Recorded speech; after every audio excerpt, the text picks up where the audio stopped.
Hey guys, Anthony, 4x4 Diesel. This one's going to be called How to Service Your Prado, or something along those lines. We're going to cover a few basic things.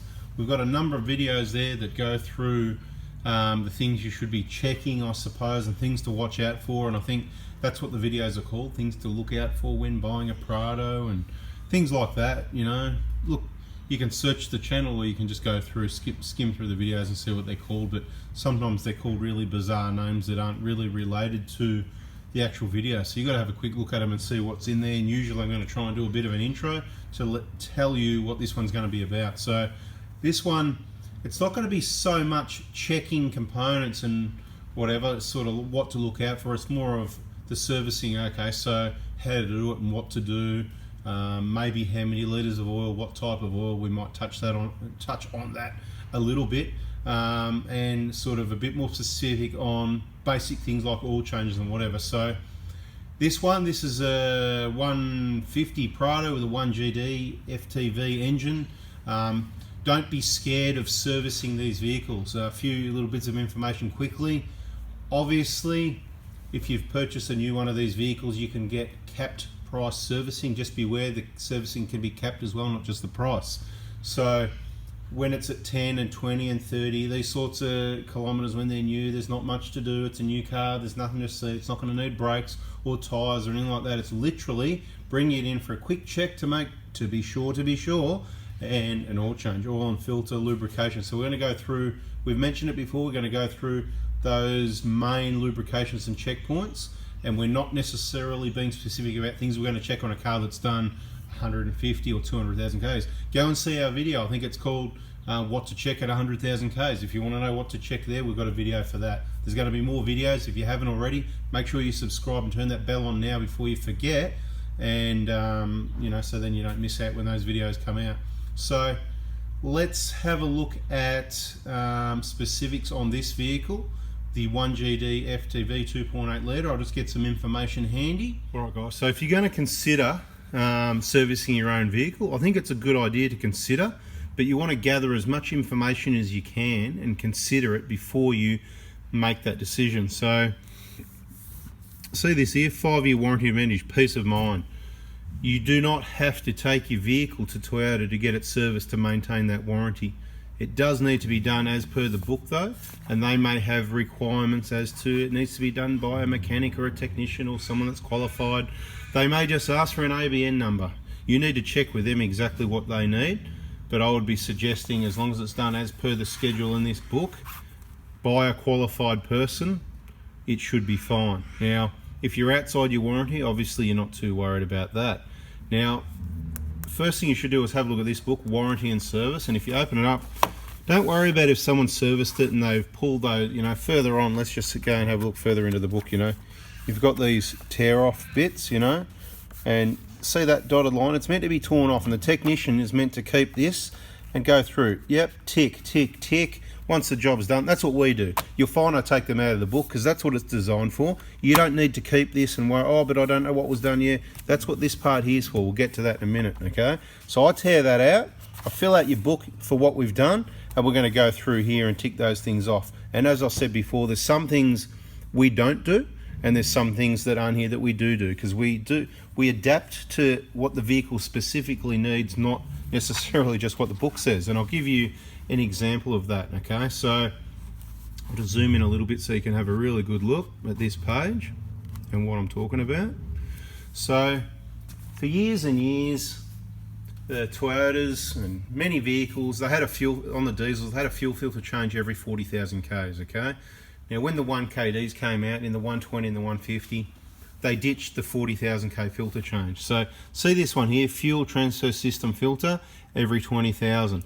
That's been the same on all the 1KD diesels, okay? So not the 1KZ, not the petrol V6, this is just the 1KD diesel in both the 120 and 150. There's a rear transfer system filter that needs to be changed every 20,000 Ks. It can block up, and then it'll leave you with that problem where, you know, the fuel's not transferring through, okay? Now what I'd like to point out here is, at some point, probably with this new engine, I haven't studied all the books to know if it happened as soon as the 1GD FTV came out or sometime later down the track, funnily enough, something that we've been saying to do for years, and that is keep changing those under-bonnet fuel filters every 40,000 Ks. It's just stupidity to not have a schedule for that. Oh, you've got a warning light, so when it becomes blocked, you've got to visit your dealer and you've got to go and get your filter changed. Well, you could be, 1,000 Ks from anywhere. It's not what you want, okay? And it's not ideal to wait till a filter becomes blocked before you change it, because the efficiency is down a lot on what a new filter is, or a fairly clean filter. It's cheap insurance to change your filter every 40,000 Ks. Good to see here, fuel filter, engine bay. So they're pretty clear these days. 40, so there's your 40, look, 24 months, 36, 60, sorry, yeah. If I try and say it right, 18 months, 30,000 Ks, whatever. See, the months are at the top, right? You can remember that, months, kilometers, right? So what I'm trying to say is at we're looking at the 24 month 40,000 Ks fuel filter change. Same again at 80,000 fuel filter, right? So every 40,000 Ks that under-bonnet fuel filter is going to get changed as per what we've been doing and recommending for years. So beautiful, we've got Toyota on side with that. Fuel transfer, that hasn't changed, we mentioned that. Fuel transfer pump, here's this one we've mentioned before. C, R for replace. Just so you know, guys, R means replace, I's inspect, C's clean, and things like that. That pretty well covers this page here. Okay, here, R for replace engine coolant at 160. That's good for the first change, okay? So 160, everything's new, brand new materials, radiators, heads, and Welsh plate. Everything's all clean and beautiful. You can leave it for 160 for the first one. I would suggest if you haven't done the 160 in, what does that say, 96 months. That's a long time. Look, I'd be doing it 160. For me, I'd say 160's in 4 or 5 years. So if you haven't done the 160 in 4 or 5 years, replace it earlier. Coolant is cheap, right? I'm going to go and get a bottle. I'll show you what we're going to use. Okay, the worst thing that can happen with coolant is mixes, okay? So I'm just going to quickly show you. This is the one, right? This is something you buy from your local Toyota dealer, right? That's the one. Read it all, pre-mixed, super long life coolant. That's the one, okay? If we all use that, that goes in all the Prados and Hiluxes and everything anytime lately, and supersedes anything else anyway. I personally prefer the long life coolant. It's a slightly different color, and you've got to mix it for the 1KZs. I've got reasons for that. It's another video. For the 1KZ diesels, I prefer the other one. For all the for the 1KDs, 1GDs, the V6, whatever, mate, that's the one. Okay, it's going to cost you about, I don't know, 35 bucks a bottle. So $70. You're going to use probably 7 or 8 litres, depends which engine exactly, but 10 litres is generally going to cover it, right? You're going to keep the change for next time, or top ups or whatever. The point I'm trying to make is it's cheap. It's the lifeblood of protection of your cooling system. It runs through your radiator, your heater core, all through your head gaskets, your alloy heads, your water pumps, all these different materials, Welsh plugs that you don't want to corrode and rust out. You want it all to stay clean. When we drop this stuff out at 5, 6, 7, 8 years, these systems are clean, right? The stuff works, I like it. Small price to pay for, you can get, to be honest, you can get Penrite that's probably just as good for half the price, right? You can get and make the mix if you clean your water, half the price. So you could say, oh, this is expensive. Well, is 35, 70 bucks expensive compared to the price of, the work to replace those rusted out Welsh plugs, or that to get that heater core out of the dashboard, or replace that radiator and the labour involved and coolant anyway. Preventive maintenance, guys. So just quickly, I didn't want to spend too much time on this, sorry about that. So that, at least that's my position on the coolant. Now let's talk a bit more about this fuel transfer pump, and we've mentioned it. There's a video called, oh, this is going to save you 500 bucks or something like that. And if you've seen it, good. If you haven't, well, this is where you get to pick up that information. I suggest you go watch that video as well. As I say, subscribe and make sure you got the bell on so you don't miss out, because this is really important information that you don't want to miss. Now that is the schedule. That's what Toyota recommend. Okay, what does it say down here at number 3? 4 vehicles with dual fuel tank only. So yeah, not the altitude, well, not the ones that have got the single tank and that sort of thing. Dual fuel tank, diesels, pretty well all the diesels except the 1KZ is the easiest way to put it. Sorry, yeah, is that right? Yeah, nah. Yeah, see, look, 1KZs and all the 120s, this wasn't part of the schedule, okay? I can show you a number of, heaps. This pump doesn't fail. Now, when I say that, of course, you're going to get the odd one, right? and Toyota dealers, they're going to get more than I've had, but maybe not more than I've heard of, because I seem to hear about it all. But look, it's not a big problem. It's a very small problem. It's a minute problem.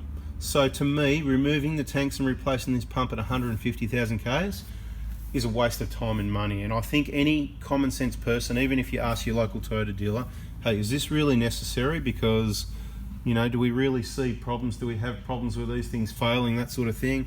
They're probably going to go, yeah, no. Because look, you're going to save the cost of the part and all that labour and possibly fuel loss, depending how, if you don't know about it and you haven't emptied your fuel tanks and they can't store it, or do you trust them storing it and keeping it clean? You know what I mean? Depends where you've gone. Again, a bit of luck there. So in my opinion, you want to avoid that one. Our clients, I try and explain it that way. I'll put my money on the alternators failing as a more common problem than these fuel pumps. They're about the same cost, including part and labour to change. I'd say ballpark. I'd rather change your alternator before your fuel transfer pump, if we're going to guess at things. But I don't want to guess and change your alternator before either. If you're travelling remote places and the car's not new anymore, carry a spare. If you travel with a number of vehicles, you can have one spare between you. Small cost to outlay, again, cheap insurance. Doesn't have to be a genuine one. It can be a $200 eBay special. What I suggest you do is fit it, A, for the practice, and B, to make sure it works. Then take it back off again, okay? Make sure it works, because it's an eBay special, right? Made in China. So check it out, make sure it works, and then put it back in the box, take it as a spare. If you ever need it on a trip, you fit it to the vehicle, you use it, keep your old genuine one, keep your trip going. Hopefully that one doesn't shag out as well, but look, it should be right. Then at the end of the trip, you go and get your genuine one fixed up at your good auto electrician, or you buy a new one, whatever. You just want the genuine one back on the car. It works best to avoid other problems. See, whole heap of information here. Look, you know, I could be wrong. It's just what we've heard. You know, the feedback we get from people that have used these aftermarket ones. There's a few little issues you can have. Not going to go into it in this video because it's going to get long, okay? But it's all information. I know most of you don't mind, and you're the guys getting educated, and you're going to know everything I know in about 5 or 10 years. Well, it might take longer than that, but we'll just keep going. All right, so there's not many R's going here. I mainly wanted to look at the R's. Here, R, what's this R? Air filter. So your air filter gets changed every 30,000 kilometers. That hasn't changed, okay? Now, MAF sensor. It's got MAF sensor clean every service. That's cool, because if I remember correctly, previously, it was clean when you change the air filter. I could be wrong on that, because you get mixed between one vehicle and the other, 1 year and the other. But at one stage, it was pretty well clean when you change. But anyway, look. It's saying clean your MAF sensor. Now, we've got a video on cleaning the MAF sensor. If you haven't seen it, go and search on our channel, how to clean the MAF sensor. It's one of those detailed videos like this one. Okay, so bada bing. I don't think they've got anything about cleaning the MAP filter. A lot of this stuff doesn't matter. It's checking things that are brand new. We're dealing with a car from new up to 100,000 Ks with this video sort of thing, you know, a fairly new vehicle and just the basics. So, and covering what information we can. Inspect the water, sediment, accumulator. That's on the bottom of your fuel filter under the bonnet. I don't see water in filters, okay? If you get a bit of water in there, the light's going to come on, right? So it's up to you if you want to inspect that. That's under the little drain. Let a bit of fuel run out. You know what? We used to do it. Never see water in there, mate. What happens is you get a water light on. Someone comes in with water, and quite often there's that. I'm talking other brands as well. Because if somebody's in an emergency situation contacts me and they've got a Sanyong Rexton or something like that, and the water light comes on, I'm going to say, look, you know, come in and we'll change the filter or check that out for you or whatever, to get them out of trouble if they're close by, sort of thing, you know, Google. And what we found is sometimes there's that little amount of water, it's not funny, so they can kind of false alarm or come on when there's not much in there. Of course, if the light comes on, you want to stop, drain that straight away, and stop and think, where did you just fill up, and did you get a tank full of water? Let's go and have a quick look over the page and see if there's anything over here. So it's more service schedule, right? Service schedule. This is where you see what needs to be done. You don't need to look in that other area. That's doing it the hard way. This is where you do it, okay? Again, look at the R's. Brake fluids every 40,000. Now, brake fluids hygroscopic. That means it absorbs water, okay, over time, slowly absorbs water, moisture out of the atmosphere, etc., right? So it needs to be replaced because it loses its boiling point. I'm not going to go into the long, detailed explanation. Maybe that's in another video on brakes, and probably we've got a video and mentioned it and detailed it before. You got to go watch those videos. There's a lot of inspect, you know, brakes, brake linings, drums, clutch fluid, brake pipes and hoses, all this checking hoses and whatever. It's pretty well going to be okay. Inspect your power steering level. We're talking up to 100,000. You're not going to see it low. You're not going to see any. You're not going to inspect the transmission fluid level. If it's got no leaks it ain't low. You know, if it ain't broke, don't fix it, right? Ball joints, dust covers, everything's going to be okay. These are Toyotas. Front and rear diff oils get done at every 40,000 Ks, pretty obvious. I don't know what I missed there, but that's about it other than a few inspects. Over to this section, bolts and nuts, chassis and body at 100,000 Ks they want to tighten it. Well, that's interesting. You can do that if you like. I don't think anything's going to come loose. It's a Toyota. Never seen anything come loose. You know, it's not the old Fords and Holdens from 30, 40 years ago that everything, nuts and bolts come. You always had to tighten everything up, or you had creaks and groans and stuff like that. There's a whole heap of inspect things like tyre pressures and accessories and rotating your wheels and tyres. It doesn't actually say do, it's inspect, guys. So beware of that, because I don't, that's where I say in the books where it said rotate and balance every 10,000 Ks, that wasn't part of my schedule, because depending how the tyres are wearing, and everybody, they get tyres replaced at different tyres, different types of tyres, different pressures. I don't get involved in tyres and tyre pressures, okay? So I'll report to you if your front tyres, they're the ones that wear on the edges and feather, and so if something's going on, we're going to look at those and let you know about that. Okay, so it's all inspect, seatbelt, webbing, whatever. Again, 20,000 Ks, mate. You know, you don't need to check the. That's why it's so quick. It's so quick to do a service, and you know, bada bing, it's done. Air conditioner filter replaced. They want to do that every 30,000. That hasn't changed. Same as when the air filter gets done. They want to replace the air conditioning filter. Normally, in between, it's got C for clean or inspect, but on this one, it's got nothing. So air conditioner, refrigerant level will be fine. So these sorts of things, it's all standard part of that service. But and then we're over to that page. Oh, this has got the hang on. This has got service times. So just to give you an idea, right? This is your standard service times, and I don't necessarily always agree with them or not, right? But we're just going to have a look, right? So your 10,000 K is 1.2 hours. Your 20,000 Ks, depends if it's dual fuel tank or not.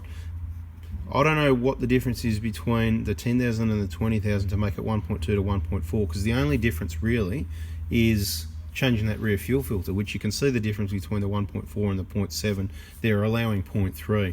And then you're to a 30,000 to 1.3, so adding 0.1 to change the air filter. So you go from a service which is basically changing oil, nothing else, they allow 1.2 hours, and then you've got to do an air and a cabin filter, including, you know, and they've only added 0.1. 0.1's like 6 minutes, guys, you know, like if I remember correctly, you know, 0.1, yeah, 0.1, 6 minutes, right? 60 minutes in an hour, so 0.1 is 6 minutes. So you get 6 minutes to change your air filter and your cabin filter. Awesome. Now then you get to a 40,000, you've got to do brake fluid changes and diff oil changes, etc. And that fuel filter under the bonnet, and they're only giving you 2.6. So, you know, you've gone from a standard whatever kind of service at, you know, 1.2, 1.3 to add that again to do all the diff oils and brake fluid. No, it takes longer than that. So that's where I told you I don't agree. And then, you know, you're back to your 1.2s, 1.8s, 2s. So they're all fairly low. The 80 is very similar or exactly the same as the 40. Pretty well. Just thinking that through while I say, yeah, I think so. And then the 120, it's a little bit more again because you've got your air filter that's normally due on the 30, and your major items that are due on the 40 come together at 120, right? Because every 30, 30, 60, 90, 120, right? And 40, 80, 120, do you get it? So 120 is one of your dearer services before you get to 150. 150, you can see 3.1. They add a bit more time to do the timing belt.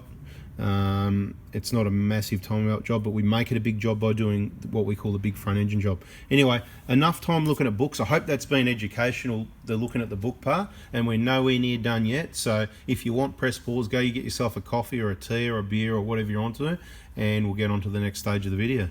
One other thing you're probably going to want to know is about lubrication. So if you're doing your own oil changes, the book you want to get into is this one here. Right, owner's manual, right, and towards the back usually specifications. In this case, in this book, page 519 or 81 specifications. You can see the engine over here. This is the 1GT FTV. Gives you a bit of information about it. Valve clearance automatically adjustable because they're hydraulic, which is a positive and a negative. It means it's easier for you to service, so there's less chance you need to take it to someone. But when there is a failure with one of those, you're going to have to take it to someone, maybe, or we're going to have videos on that by the time that happens. Drive belt tension, it's all automatic, right? Diesel fuel, cetane 48 or higher, 150 litre tank. Over here, fuel oil capacity is what you want to know, right? This is what the book says, 7.7 litres with the filter, right? 7.2 without. Why is that important? Because you should do your oil every 5,000 k's, in my opinion. And in between, at the 5,000, you don't need to waste an oil filter, you just do the oil. And for those people, I've said it before in other videos, oh, why would you not do that? Because it's a waste of a $20 oil filter. It's a waste of time doing it because it's not blocked. And by there's a small amount of oil in there that might get back into your clean oil. Well, there's a whole heap more than that in the engine still. So if you think you're changing your oil filter at 5,000, you're wasting your time and money. Anyway, you can do that if you like though. I know everyone's each to their own. I just try and give you guys information to save you money. The engine capacity is a reference. Change your warm up. Yeah, warm up the engine.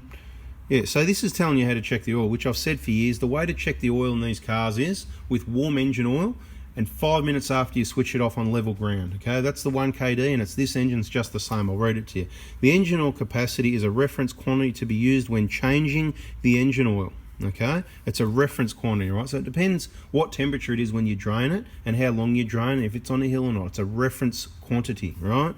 Warm up and turn off the engine. Wait more than it says more than 5 minutes. I say 5 minutes, right? And check the oil level on the dipstick. Now this is what I've been saying. If you do that and the engine oil's not warm, it's going to take longer to drain down. Okay, if you check it in 1 minute, it's going to look low because it hasn't drained down. If you check it in the morning, heaps is drained down. It's going to be over full, and that's how the dipstick should look in the morning, a little bit over full. Okay, so the way to check your oil, and when they give you this amount, where do they want it? Do you think they're telling you to the top dot, or in between the top and the bottom dot, or 3/4 of the way up? Well, it doesn't say that, does it? Okay, so it's just a guide, guys. So put in a little bit less, right? Measure it, so then you know each time what your procedure, if you do the same thing, draining it at the same temperature, on the same ground, the same level, in the same drain tray for the same amount of time, guess what? It's going to take the same amount of oil every time for that engine, for you. Okay, but everybody's different, so let's not argue about, oh, mine takes 7, oh, mine takes 7 up, mine takes 7.2, mine only takes 6.8. Whatever, they're all the same, they take the same, okay? They're the same. It's all the same, that's one thing for sure. Right. Engine oil selection. Toyota genuine motor oil is used in your Toyota vehicle. Of course it is. Toyota recommends the use of approved, but they don't make it. They get it made by someone anyway, right?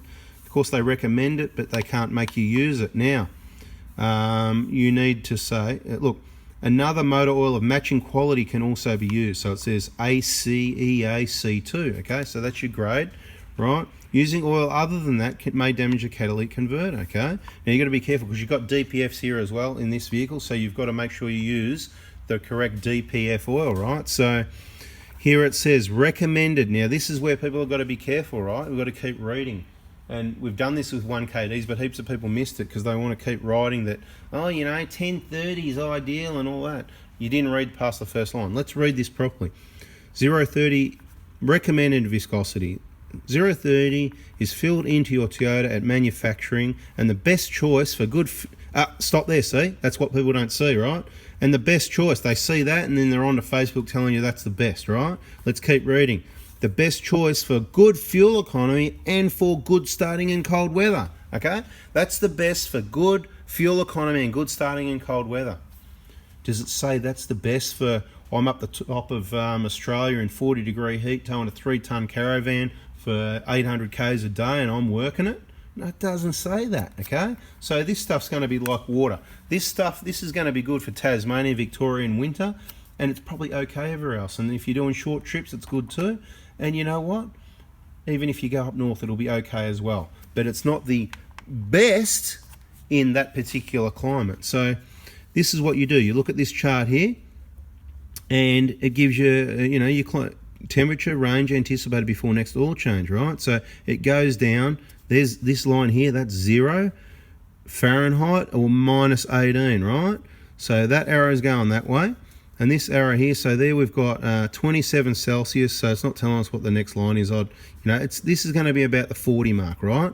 But it's basically saying, look, it's got 030 preferred in that range, and it's got 530 preferred. It's in the same range, right? So is that a bit dumb or what, you know? So look, It all depends. You know, in the other books, they had many other lines that would show you 5, 35, 40, 10, 40, 10. And you know what? They're all within that range. So on the 1KD, I'm not going to get the 1KD book out because we've done it before. This is the 1GD book. I would suggest that on a newer engine at this point, that these sort of oils are the go, depending on your climate. If you're up north, you want to move to a 5 or even a 10, 1040, whatever the case may be. But you got the main thing is you're a bit more limited on what's available, because it's got to be the key thing in here. You can't use your Penrite, you know, HPR diesel 1040. No, you can't use that because it's a DPF. You need the DPF, correct DPF oil, right? So anyway, don't want to waste too much time on this. You know, I could go on about it all day. You can read these books yourself. We don't need to spend too much time. I'm just trying to guide you there to get you to understand, to get the book out anyway. So we're gonna shut the book on that and go to the car. Alright, servicing these vehicles when they're new is so easy. So Toyota dealers have got it so sweet. They get their 240 or 210 or 140 or what, depends what car it is, plus their extra money off, you know, the new car deal, however it works with the balance, right? And I'd suggest on a Prado, 240 is actually doing pretty good anyway for an oil change, essentially on a 10,000k service of a brand new car. You already know there's nothing wrong with it. It's literally changed the oil, and you might do a bit of a lubrication on the driveline, and they might put some grease on those bump stops, but I recommend against that, and maybe I'll explain why I did in another video. If you missed it, you need to go watch the other video. So look, if I brought this vehicle in for a 10,000k service, so we'll just try and keep this video simple as far as what we're doing, and we're not actually going to do it on this car, but we're going to have a look at another vehicle as well and maybe do it. I'm not sure if I'm going to make one really long video here with this one or split it into two, but so far I suppose this has been the 1GD service video, so it might be that, and then we split up and we'll do something on a 1KD. So look, if we bring the vehicle in, as I mentioned before, I'm just going to do a quick, I'm going to try and keep it short, not bore you too much, and do a quick safety check. So I'm just going to bring it in, have the bonnet popped, I'm going to grab the light. It's a fairly new car, but I'm going to take a quick look around the engine to make sure there's no oil leaks, look for any leaks of deterioration. Safety, obviously, that the brake fluid level is okay, everything looks okay, air filter box is secured, batteries are secured, top up the washer bottle, check the coolant level, while still looking at the engine and all the hoses and bits and pieces like that. And this is what I'm describing it to you while I sort of do it, but you know, we're going to look, there's nothing to see. We're not going to stand here for 20 minutes, half an hour. It's literally a new car. If there's something wrong, say it was like, you know, a Holden factory or something where they might have accidentally fitted the clamp wrong and the hose is half popping off, you know, you're going to see these things. That's what you're looking for, obvious mistakes. But you don't see it from the Toyota factory in Japan. You just don't see it, okay? But we're going to look anyway, just in case. There's always a first. And I'm sure there has been someone sitting there going, oh, mate, I've seen, but look, was it the PD guy? Was it someone fitting something aftermarket? Was it in a bingle and someone did a cover up? I don't know. So anyway, around this side of the engine, yeah, everything looks good. Check the power steering oil level, all your fuel hoses, clips, clamps, everything's in place. Battery, you could check your battery level, but again, it's fairly new and they don't really use fluid, so pretty well the inspection under the bonnet's pretty done. I know we're boring, aren't we? We're going to pull this dipstick up like this. This is what I do. I pull it up and I leave it around about there. So then you're not going to shut the bonnet without forgetting to put oil in there, right? You can see it's quite, hang on, I've got to push that in. Oh, that's right, put oil in. And the other thing you do, you take your oil cap off, right? I'm not going to do it. Take it off and sit your oil cap on the bench so that when you go, yep, any leftover bit, oh, oil cap, oh, that's right, I better put, so it's kind of like your triple check reminder. You're not going to forget to put oil in, right? But let's make sure by, if the oil cap's on the bench, you haven't put oil in yet. Surely you're not going to put the cap on and not realise you haven't put oil in. And then, oh, I've got to shut the bonnet, push the dipstick down. Or you could. Some people do forget these things. Those people, don't do this. Take it to your mate, take it to your mechanic, take it to your Toyota, take it wherever you want. Don't work on cars if you don't know what you're doing. But this is how straightforward it is, right? I'm making it sound hard for you, but it's really easy. But I'm not going to tell you it's easy, it's really hard. Right, that's up. We take the cap off, right? And when you put the caps on, I'll give you the tip now, just do it up nicely, right? It doesn't have to hold the engine together. It's got to be tight enough that it's not going to, you know, vibrate loose. But don't go crazy. I've had some, you got to get the multi-grips on and two hands. I'm surprised they didn't break. Quality Toyota stuff. Nothing else to see up here. Let's go underneath the vehicle and have a look. How do we drop the oil out? Okay, so we're not going to go into full detail on this one, maybe later in the video. But we've got other videos doing services and oil changes, so you can have a look because it's all much the same. In this case, on the Prados, you remove that little plate there, if you're just doing an oil change, is two 12 mils, one there and one there, right? Take that plate off, and behind there you'll find your, and you may or may not see, let's have a look. Well, you can see the sump there anyway, right? But you're not going to see the drain plug. It's on the bottom of that black thing, right? I'm just being lazy, I'm not taking off at the moment, I'm not doing it.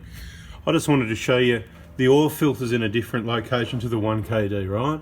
So later in this video or another, I still haven't decided yet, I'll show you the location and changing the oil filter on a 1KD, but it's the same oil filter but in a different location is what I wanted to show you, right? So pretty straightforward. Now a few tips with servicing the oil changing. So as I said, you take that cover off from underneath there. It's best done with the engine all warm now. I'm going to give you the tip, not boiling hot, okay? So don't drive for 2 hours and come home and drop the oil. You could burn yourself and it can get real messy. You kind of want to have like a 10-minute drive so it's nice and warm. From cold, 10-minute drive, or if you come from a big drive, park it for half an hour. After half an hour, at least take the plug out. Half hour, 45 minutes, at least let it cool down a little bit. Still going to be way hot to drain out really well, but without getting burnt or anything like that, hopefully. And vary that to the conditions that suit you depending what climate you're in, okay? There's that D2 oil filter up there, all right? Just give you a picture next to the exhaust, right? I'll come back a little bit so you can see, all right? See the cross member, see the auto. This one's a bit dirty, needs a clean. And not too bad. I mean, it's fairly new, so it's not too bad. But nice big exhaust. You don't need to change. We'll talk about that in another video. So there it is. To change that filter, if you let it sit long enough, you should be able to get it off without making any mess. But what I suggest you do is sit a rag underneath the area, and to catch any few drips that comes out. Have your new oil filter ready. They come pre-lubricated with that lube on the seal. So it's really as simple as that, guys. You know, a service on the vehicle when it's fairly new, there's nothing to see. And when I say that, I mean not much, usually, generally nothing on these cars. Other cars are different. As they get older, it could be different, and specific use could be different. But up she goes. Drop the oil out, you've got the cap off at the top, you've got the dipstick out, you drop the oil at the bottom, you let it drain for 10 minutes roughly, whatever. Put your plug back in, it's about 34 Newton meters, 35, thereabouts, doesn't matter. Use a torque wrench if you're not sure, look it up. But look, we just do it by feel, we've been doing it for decades. Oil filter as tight as you can by hand there, if you're reasonably strong, if you're, you know, fairly sort of got problems or something, or you've got no strength, then you might want to do a bit more than just, then, you know, sorry, I just spotted, I'm getting distracted, I spotted a rock jammed in, so I'll get that out in a minute. Yeah, tight as you can by hand. There's no need to put a tool on that and tighten it up or anything like that. It's crazy, okay? It's just a O-ring seal. As long as it's tight enough, it's not going to come undone.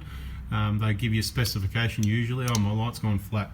Anyway, that worked out all right because I think I'm just about finished under this car. I'll go put the light on charge. That is where the oil filter's at on the 1GD. Easy. Okay, just so you think you didn't miss anything, I come back to the same spot. I just got another light swapped over. On a fairly new vehicle, what are we going to see? Not much. You can look at the brakes because it's a matter of safety. Have a quick look. We've talked about that in other videos, and we'll do it again, not this one. You know, you're not going to look at your bushes or anything like that. There's nothing to look at, guys, you know. Check your tyres, check your, you know, if your wheel nuts, you know, because it's new. Anything that's been left loose, any bolts falling out, just in case. We don't find it, but let's have a look around. This sort of thing. Now, lubrication on your propeller shaft here. I'm going to try and find some. I should have turned this around before I started the video, shouldn't I? But while I'm holding it light, I'm going to demonstrate how easy it is to turn the tail shaft into the right spot with half a hand. Okay, lubrication points. If you're doing a lot of river crossings, big trips, dusty trips, whatever, it's kind of like every service, but you want to do it less often if you're on the road, and you can put more often, less grease, or if it's going to be a long time, you might want to put a bit more. Put too much, it gets messy. What happens is, see all the excess sprays out, see it on the case there, same around there, you can see a little bit, same thing, right? So there's one grease nipple, right? You just squeeze a nice little bit in. You want silence like this. Shh, right? And you want to just look and listen. It won't take much, a pump, half a pump, a quarter of a pump. Soon as I hear any noise, air, or see any tiniest little bit of grease, you can see where the grease comes through, right? It's pretty clear, isn't it? Right? You can see where you put in the grease nipple, and you can see some places it comes out. Soon as you see that, you stop, okay? You're just going to make mess, right? This slip joint here, that one there, that grease nipple, where's it hiding? I thought turning it around the right way might have, oh no, there it is. I don't know what I was thinking anyway. I've only done a couple of these. Only done a couple of Prados. So there's the grease nipple right in the middle of the picture for your slip joint. That's for that slip joint there. I'll usually give it, you know, it depends how dry it looks and how old it is, maybe 2 or 3 pumps, depends what grease gun, how much grease it puts in. Same thing on that uni joint there, just a little bit like the front one, and then you come to your rear propeller shaft. Same thing, guys. See where the grease, I'm showing you, in the nipple, and see where it comes out, see the wet spot? That's what you want, right? But just, if I was leaving that, I would just pump it really slowly until I heard the slightest bit of, you know, grease coming out there. Or a bit. You can see there's a little bit there. It's been lubed recently, okay? Grease nipple for that. Again, one in the middle of the picture now, slip joint for this slip joint here. A few pumps, 2 or 3, at least 3 pumps maybe. Again, depends what grease gun. Same deal here. The tip is clean the nipple before you lube it, okay? So give it a good clean. You don't want to push dirt in that hole. It's going to cause problems. Now that's your service done really on a fairly new car where there's nothing to see, you know. Not saying this is fairly new or there's nothing to see, but there's not. But, you know, it's kind of like, that's it, you know. So that's what you're paying for, you know. We can pretend there's other things to check, but on a fairly new car there's not. So let's get onto another vehicle where there's a few more things to check, eh? Alright guys, so this is kind of servicing 150 and 120 Prados with 1 KDs and 1 GDs, something along those lines. We will have more detailed videos being more specific about information for the 120, the 150, the 1 KD and the 1 GD on the basics as well. So as always, keep saying, make sure you subscribe and turn that bell on to make sure you don't miss those when they come up. Now, this engine, what we've done is, it's had a nice drive, 15-20 minutes, so the engine oil should be warm. The other thing I'm going to demonstrate here is how clean the engine oil stays when solution is in place. So first thing we're going to do, as I said, so we're going to warm up the engine oil. So you typically bring the car in, I think we talked about it earlier in the video. They're the few checks you're going to do around the engine, a few levels. We're talking basics here, right? And mainly an oil change. So for an earlier, once the car gets older, things need to be checked. You need to know what you're checking. So keep watching the videos. It's really important you keep watching the videos because we'll cover all the things we see. And if we haven't seen it, it's probably unlikely it's going to happen. You probably know more than, you know, your everyday workshop that works on all sorts of different cars because they don't see many of them either, and you see yours every service. So what we're going to do is, as I said, we're going to pull the dipstick out. Let's just pull the dipstick right out on this one and just have a quick look at it. I want to just put it in front of you so you can see how black the oil is, right? Right? It's, I know it won't focus because it's, yeah, I'll just get it further away for you. There you go, look at that, see? Right, and you can see it's down a little bit. Why is that? I don't know why. Maybe it's just one side of the dipstick, see that? Right, so we don't worry about that. We'll just check it afterwards. Happy days. We don't worry about these little things, right? Unless it's down a lot, okay? May use a little bit of oil. Right, now the dipstick I wipe, but I'm going to put it back in place, right? It's good on the bench, but I kind of like it. Is that security aspect just hanging there? Because yellow, it's got a bit of colour. Hey, what's going on there? Even better the cars where it, you know, sticks up a little bit. So get that cap off. Remember what I said about not undoing it too tight. Carefully lift that off. It can have some dirt under it now and then. I get a rag and just give it a nice wipe and make sure it is beautiful. Okay, and it is beautiful. So without worrying about too many checks or anything like that, we've got our dipstick out, which is our remind us to put oil back in, right? And we've got our cap off, which is going to remind us the same thing. It's sitting there on the bench in an obvious place where, you know, it's going to be, you know, it's a reminder, it's a free reminder. Let's think of it that way. And the other reason why we take the cap off is so that when we drain the oil comes out, air's got to go in. Now, if you don't do it that way, it'll still work, but it could do the, like sort of like, you know, on off kind of, you know, the air lock thing. So I take the cap off, that's how I roll. So let's get underneath the vehicle now and bada bing, drop the oil out, and then we'll do the oil filter afterwards. So I'll show you the oil filter location and how we get it undone, but let's get the oil done. I probably showed you this in another video, but we're going to do it again. A few people have asked, so we're just going to kind of show you the basics, okay? Alright, so we got it up in the air. Quite simply, depending on your system, if you're on the ground, then all you're going to do is put your drain tray underneath the vehicle. You know, you're just going to use a system like this where the drain tray is going to sit like that and drop your oil out into the drain tray. We're on the hoist. We've got a few different systems, but we obviously put a similar drain tray in place. We're just going to grab what you need now is a 14mm 6-point socket. Now we use on a bar because it gives you a bit of leverage, makes it really easy, right? A 14mm deep reach, right? So I'm just going to pop that up with the K-on. You don't have to take any plates off. You've got all your, you can, I don't know if you can see the marks in this video, right? Can you or not? Yeah, you can see all the hits, right? Quite a few good hits there, and there's no dents, like it's just good beatings it's had in a couple of places, but nothing needs to be removed. It's really easy. You just go straight up to your sump plug and crack it loose as your first step. Now you should probably have gloves on for this. A, to save you getting burnt, and B, so you don't get your hands dirty, you know. So we're just going to pop one on quickly because we don't like getting burnt or diesel oil any more than you. Change your plans actually. I'm going to move the camera into a different position. So hoping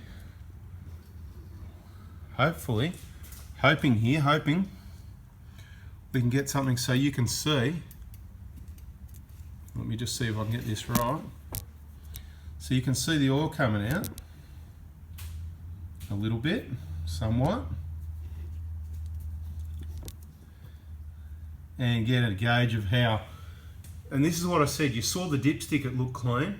Looking out here, it may or may not look clean, and in the drain tray it's going to look filthy every time. So be careful how you judge your oil. Now, I've put the glove on my right hand. I'm not sure why, because normally, funnily enough, you know, I quite often use my left hand for this, so I can go left or I'm ambidextrous for taking sump plugs out, and quite often, maybe not this time, but yeah, no, so that's not a good guide because you can't see it. Maybe I didn't. Look, when you've got the light in the background, so this is what I mean, guys.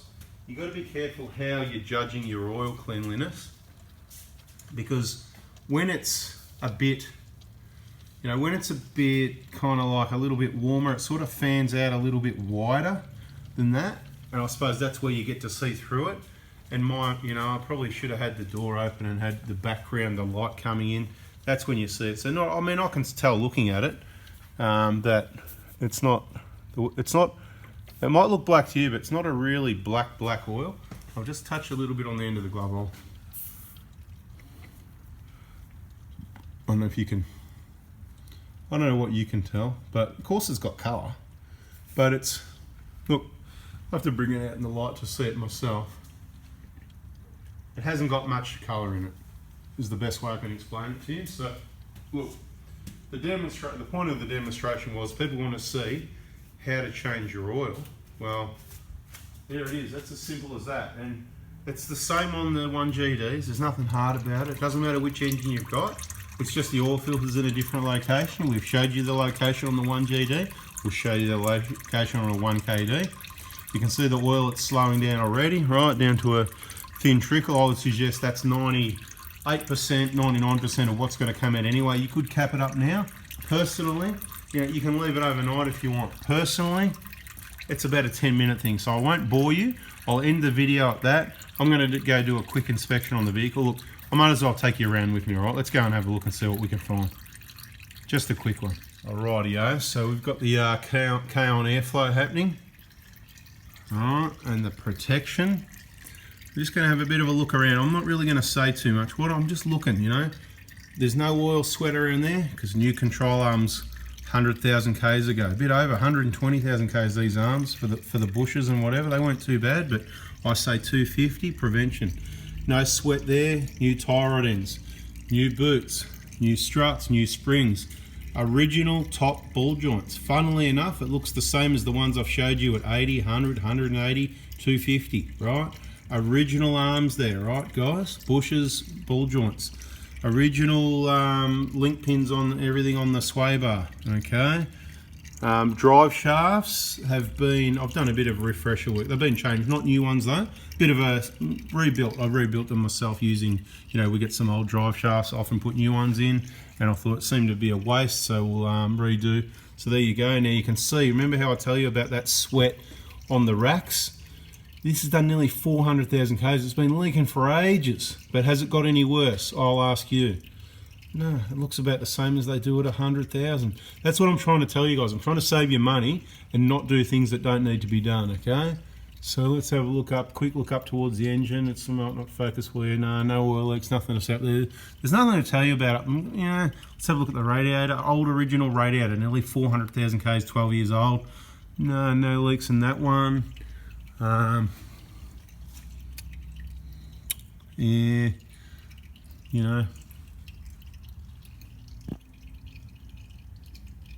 just trying to show you what they look like. Grubby old thing that's been all over the place. This vehicle's been just about everywhere in the country, okay? So, yep, turbo looks alright, everything, whatever, bit of grease, you get that, right? Just looking around here, whatever, it's a lot of whatever going on. Of course, you've got to check your brakes, plenty of brakes there, no leaks, deterioration, all the bushes, and a bit of cobweb here. What's going on there, eh? What's going on there? Replace that fuel hose, so that's not going to be a problem. Brake pads are good, they're going to last way too long because they're genuine and they squeal. So the problem is they're going to last ages, and the only reason I don't like that now is because they squeal so much. So anyway, there's nothing to see here, guys. It's the same lubrication, right? You can see the grease there, right? No shortage of grease coming out there. This won't be getting lubed, right? So probably maybe last time, not that long ago, because it does a lot of off-road, I try and put less more often, but maybe, look, this did have that issue with the tail shaft clunkety clunk. You stop and go to take it and it makes a slight little, but putting a fair bit of grease in that slip joint there, right? That is, let me be clear here. I'll spin the tail shaft around a bit if I can. Hang on. Need an extra hand. Where's my helper? Okay, so that grease nipple there in the middle of the picture, there is for that slip joint. So if you got that clunk, you can try putting a little bit extra in. You can see we don't really do too much of that here. It's mainly that one there. And you do get that excess up on the roof of the vehicle. Half of that was probably there, 6 years ago, and the other half I've probably added to it a little bit, not as much as what was already there, but I'd rather see some grease and mess there and have the components lubricated and reliable than have that all clean and have to change your tail shaft and some, uni joints, or have problems on a trip, if you know what I mean. Same thing you're going to see over here, you get a little bit of mess from regular maintenance. Sorry about that. But that's how it is. You can see it's not flicking all over the transmission casing here as much as the other vehicle though, so there you go. And you should just check the play in all those unis. We haven't seen them here in the workshop in the Prado Hospital, but we've seen online where some people have had issues with the front uni joint on this propeller shaft, and I'd suggest it's probably lack of lubrication is why it's happened. All the drive shafts and everything look okay. So this video is not about the checking the car so much, more about the service, and you don't need to get an inspection camera to check this. Hope you can get an idea of how clean the oil is by, look on the side of that bash plate there, how clean it is. It's not black, see, it's got that tinge of colour. It's just a bit discoloured. So hopefully that helps. You saw the dipstick. It wasn't a good example to show you. I'll get in as close as I can to try and show you that oil pickup. Checking the oil pickup. It's a bit hard, obviously. It's easy to take a photo. Yeah, I'm not really getting it in there, are we? I'll turn you around upside down, inside out, back to front, and hopefully I don't drop it in the oil. That'll be a disaster, and that would be not good. Anyway, can't show you, but check your oil pickup anyway. It's free bit of insurance. Would have taken about that long if it wasn't a video and the drain tray wasn't in the way and all that. So, okay, we're going to let it drain, let it finish draining. We're just about done. We're going to put the plug in, a new washer if it's needed, and we're going to nip it up to about 35 Newton meters just nicely. That sump plug there, just allowing you to see it, right? The washer is stuck up on the sump, right? This is one of the things you got to check. Is it up on the sump or is it on the plug? Just make sure you haven't got one stuck up there and you're not doubling up. That surface up there should be flat if it's on the plug, okay? You know what I'm saying? Like the plug's here, right? Where's the plug? There it is. There's your plug, right? So it's either going to be on the plug there, or it's going to be up there on the sump. Just make sure it stays there, right, by the time you put your plug back in. See how clean that oil is? Like, it's not black. It's not like black spray paint, which a lot of oil is. See, it's got a lot of brown to it. A lot of golden colour to it still. Lightly browned, if you know what I mean.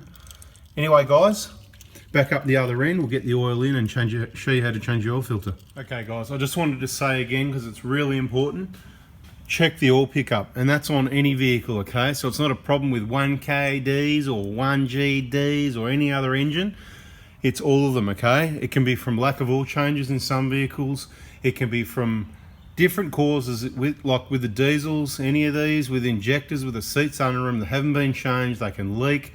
There's slightly different engines that can and can't happen and whatever, but just check it, because it's free to check it, right? You just shine a torch up there. That's all you need to do. Shine a torch up there, have a look. Then when you're done and you're happy, just get your sump plug in your socket. So this makes it, if you put your hand up there, you know, it might be a little bit harder than that. Jeez, I'm making it look hard. Can't even start a sump plug at the moment. I'm pretty sure it's going in there. It wasn't the first time though. Like I said, you know, when you put a video on, all of a sudden everything goes wrong and you can't do anything, right? So that's the deal, right? Give that a wipe, give that a wipe.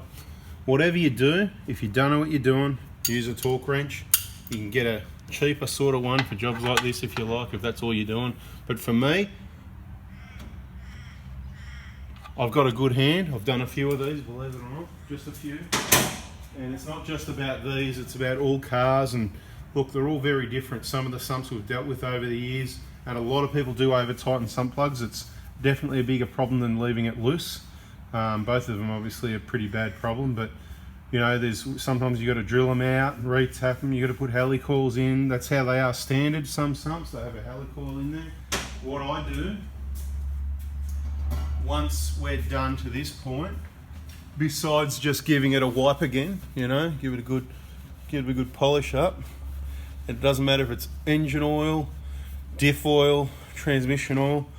I use that can of brake cleaner and I spray it all over around that sump or anywhere it might have gone, because it kind of like washes off that every last bit of oil and leaves a just dry finish, if you know what I mean. It's just dry, right? And I'll wipe it again anyway, because I just, you know, whatever, you know, just going to make sure it's clean. We don't want any, you know, if you, for example, bring your vehicle into the Prado Hospital for a service, there's no way you're going to be driving out and then going, what's that smell of oil? And let me have a look. Oh, what's that oil? What's that? Is that meant that wasn't like that before? You know? Oh, have we got a problem? No. It's going to be clean like this, right? And if you smell something like oil and you look and you see oil, we got a problem, because it doesn't happen on these cars. Some other weird things happen on some cars, but specifically here doesn't happen. So as I said, let's go up the top, change your oil filter and get the oil back in. Right, so in preparation, we've got our oil filter ready and our oil filter tool. So I use a 3/8 drive ratchet with a long extension. It's about, I don't know, 2 foot long to make it easy to get in there. This oil filter tool is quite universal. I've been using it, I think I got that when I was a first year apprentice. So back in, I don't know, 92 or something like that. So it's nearly 30 years old. It's a Snap-on, Blue Point. All the other guys in the workshop borrowed it. It's been dropped, hammered, you know, repaired. You can see the brake fluid marks where people had to splash brake fluid. Doesn't matter, I'm just saying, you know, like that's what that is. Oil doesn't do that. So let's go and have a look at the vehicle and see where we've got to insert this to get to the oil filter. This could be hard to show you. We're on the passenger side of the vehicle. It's got the dual battery there, so it's got the fuel filter pushed out right next to the engine. I'm kind of not a big fan of these setups, but you've got to make sure you got the clearance to the hoses, not rubbing on the edge of that plastic there. And to get to, you can see your oil filter. It's not hard to get to, it's just hard for me to get to on this vehicle, because this fuel filter is right in the line where you would normally put your sort of tool down to get to it, right? So it's down there. See those vacuum lines either side? See those? You got to be careful you don't damage those. I'll try and show you from this angle. Again, see this side, you got hoses in the way, not ideal.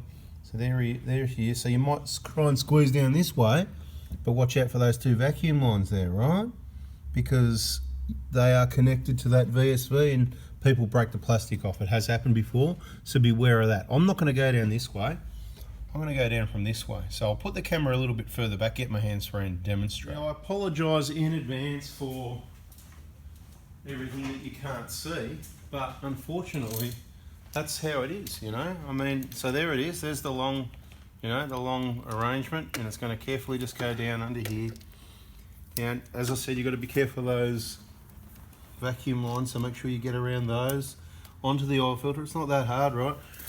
You can buy the proper, genuine, or even a copy of oil filter tool that goes over the top of these oil filters. What I'm saying is, look, you know, it's just not that hard. I just need to crack it loose, because remember what I said, just do it up by hand. So now I'm going to carefully, just going to put my hand in there and guide that out just so it doesn't drop off.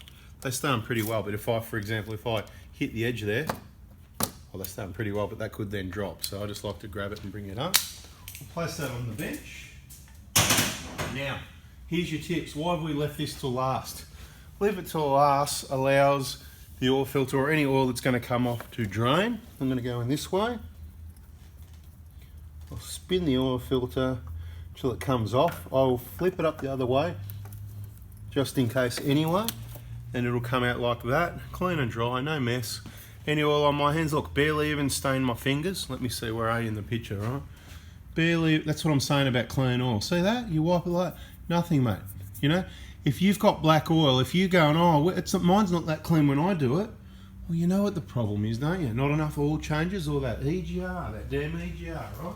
You know, it's not a maybe, it's not a, your EGR might do that, right? It's a filth bucket, right? It's absolutely filthy, that EGR system and what it does to the vehicle. It should be illegal to do that to a motor vehicle, okay? Now what we do is we shine the light down there and we want to make sure it's clean. So whichever way we can try, I'm trying to do it in a way that, you know, it just doesn't work when you're trying not to get in the way of the camera side of thing. So we're going to just wipe the surface where the oil filter is going to go, top to bottom, just to make sure that's good. And if there was any other dribbles or anything whatsoever, we're going to give those a wipe too, because as I said, we don't want any mess or anything, or anyone thinking there's any sorts of mess or anything going on, right? And you're going to give it a wash down anyway afterwards. It's key to give it a wipe now though, because once you've got your oil filter there, as far as the wiping goes, it's easier to do before you put your oil filter in the way, because once your oil filter's in the way, you can't get to it, right? As I said, this engine, it'll get a wash, particularly around the oil filter, and while you're at it, you just give the whole thing a bit of a dust down. Right, but that's clean anyway, I can tell you. That is good. So we'll just grab our oil filter, which I didn't get out of the box ready. Out of the box, genuine, plastic cover comes off, make sure it looks good. Do a visual on it, right? It's pre-lubed. Alright, it's got the, you can see the like Vast type, like Molly coat, funnily enough, right? It's pre-lubed, so you don't have to worry about that. And I'll just sit that light there, so I can see what I'm doing that I need to. And I'll carefully take that down there, without knocking anything. Gently get it started. You know, on the V6, on the 120, it's kind of really easy. Same oil filter, and it's right about here. Okay, now I might have to get my head in the way of the picture for a minute. I know what's going to happen. I'm going to get the big arm in there, and as I said,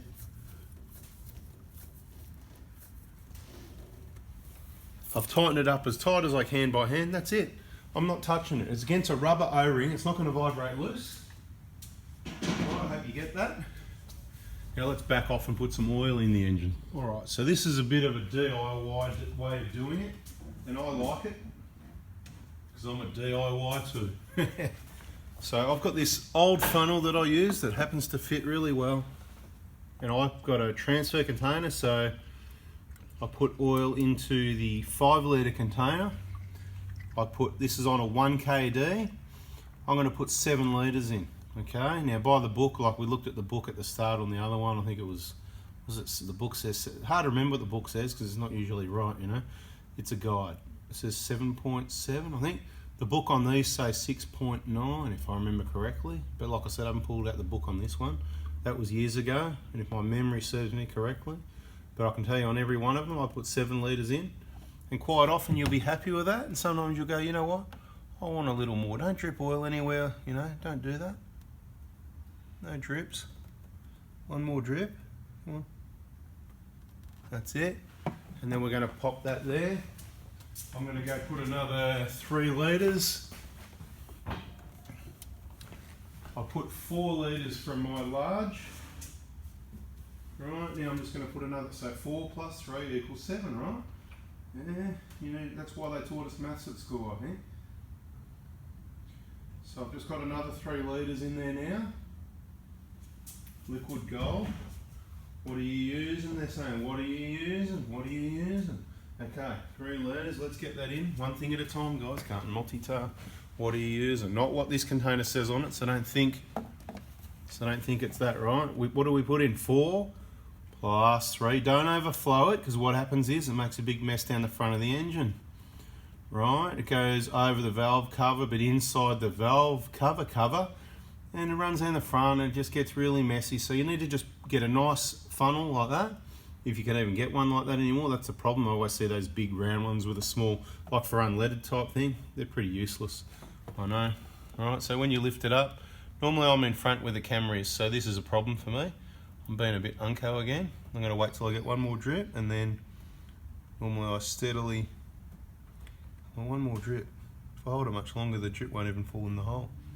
So I'm going to have moved it too far. I'm just waiting for another drip, guys. Can you see that? There's a drip waiting there to come off. Come on.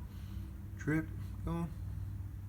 There he is. Keep it at the same level. If you tip it, it'll start running fast. Okay, got rid of that. We keep a nice clean rag over our funnel to make sure that nothing else is getting in our oil. And what do we do then?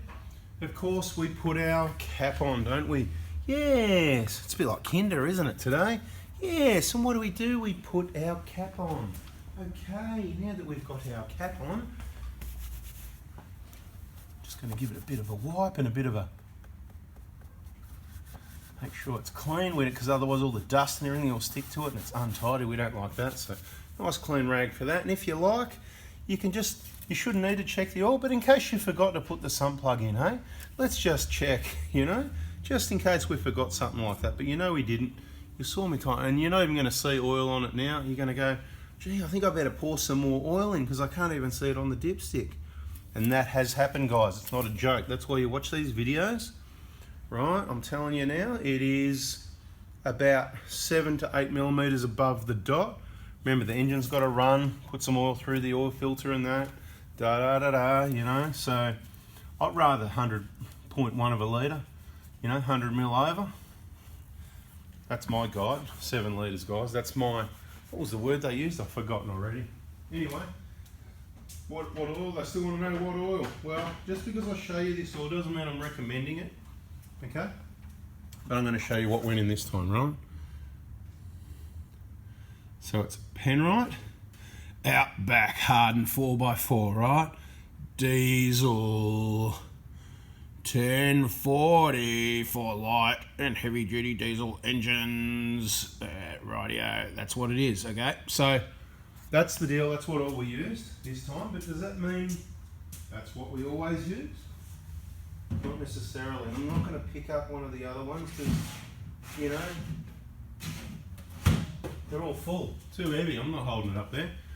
Just the normal, look, in the 1KDs, the most all-round best recommendation I could give you is the Penrite HPR Diesel 1040, okay?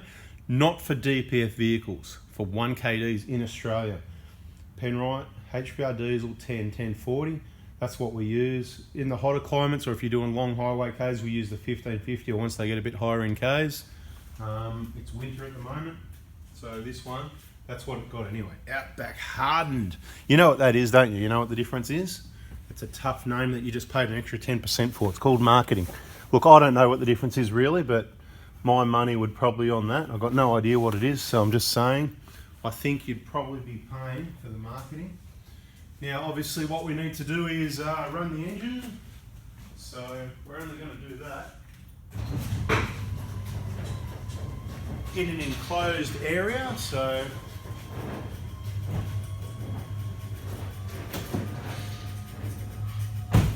No, we're not going to do that in an enclosed area, are we? We're going to do it in a well-ventilated area. Only run engines in a well-ventilated engine area, carbon monoxide and all that, you know? So let's just give it a quick run.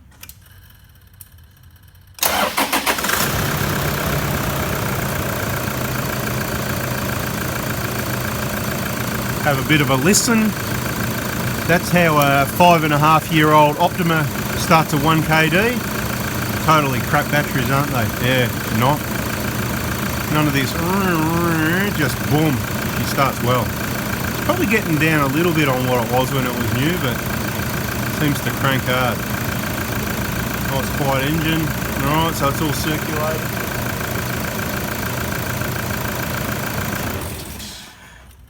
Now, who can tell me, I'll be looking in the comments, the answer, is this a good time to check the oil level? The answer is no, okay? Obviously no. Couple of issues. The engine oil is cold, stone cold, we just poured it in. So the engine's cooled down, it's probably been an hour. It's winter, it's a cool day, we put cold oil in. Half the oil, that extra 100 mil, it's still up the top of the engine with the other 400 mil that's still on its way down, right? So don't check the oil now.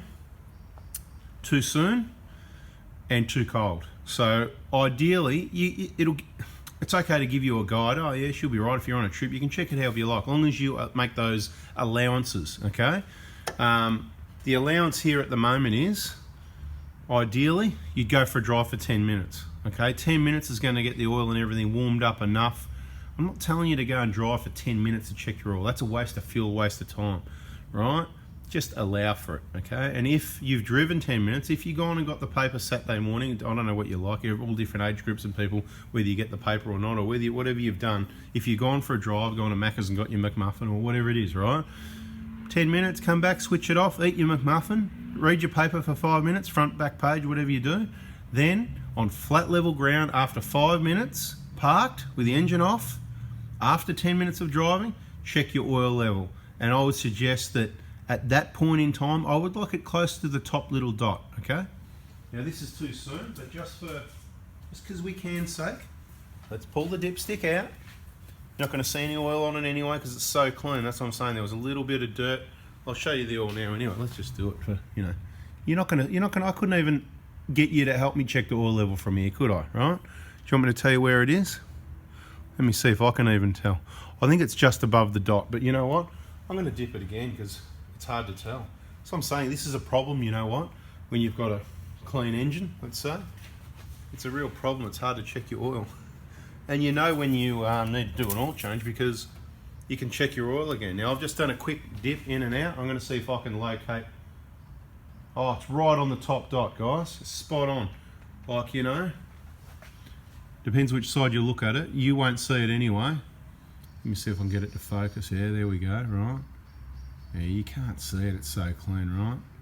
Yeah, on that side, so there's not much difference in the oil colour to before, was there? That's what I'm saying, right? On that side, it's a little bit above, but that's been running that way because I held it like that. See, my fault. See, be aware of that. See, demonstration purposes. See how it's getting, see how the oil level's getting fuller and fuller. And I'm only on a slight angle, guys. You've got to make sure you get it out. Keep it pointing downwards. Downwards, it can only run where it was before, right? So let's do it again. And what we'll do, we'll use the bottom side of the dipstick to try and see the oil. I'll keep it facing down or level. I like to keep it level so it doesn't. I've dipped it again. Coming around. Oh, mate, if I could hold it still, I've got the shakes trying to hold it, you know. Yeah, look, you know, it's spot on the top dot, I can tell you for sure, right? See, now it's sort of building up at the bottom and making it hard for you to see. But if I held it level somehow, if I got the focus right, here we go, maybe. There we go, look at that. You can see the dry line above it. Anyway, it's spot on the top dot, guys. So, you know, I'm not telling you that, you know, I'm good or anything. I've done a few of them. It's just, you know, it's not that hard to do, mate. Put 7 litres in. If you've drained it, I'll tell you, that was draining it with a warm engine oil, like you should. Not hot, not cold, warm. Probably a good 10-minute drain. 7 litres, guys. 7 litres and check it. Do I need to say it again? So, excuse me, COVID-19. Stay home, sneezing, coughing, runny nose, anything, you know, whatever. Yeah, nah, I've got some sort of symptom like that forever, ongoing. Dust, allergy, you know, nature allergies, certain foods, whatever. So I'm staying home forever, guys. No, it's all good. No real symptoms. Just having a joke around. Hopefully everyone's well. Thanks for watching. Hope I've kept you entertained. There's a nice long video for those that watched it. The key comment, if you haven't got a better, tell you what, answer any questions I've asked along the way. You're gonna have to start getting a pen and paper out, right? So answer the questions. So in your comment, you answer, I can't even remember what the questions were, but answer them. And at the end, bada bing, bada boom. All right, guys, thanks for watching. See ya. Thumbs up, subscribe, bell on. Bada bing, bada boom. See ya. Oh no, and one more final check. Keep an eye on your coolant level. Make sure it's not even the coolant level. It's look how nice and beautiful and clean that is. That's cheap insurance. We mentioned it before. We'll mention it again. Make sure the level's right. What's the conclusion to this video? Don't be scared of 1GDs. They're even easier to service than 1KDs. You can get to the oil filter underneath without having to dig down into that spot there behind the fuel filter. So even easier, and because they're newer, there's less to do. There's no valve clearance checks. There's no time belt to change. So the 1GDs, you should be able to handle most of that yourself. Bada bing, bada boom. And of course, before that, you've got your warranty. So maybe just pay the cap price, servicing price. Bada bing, bada boom. How many bada bing, bada booms in one video? See ya.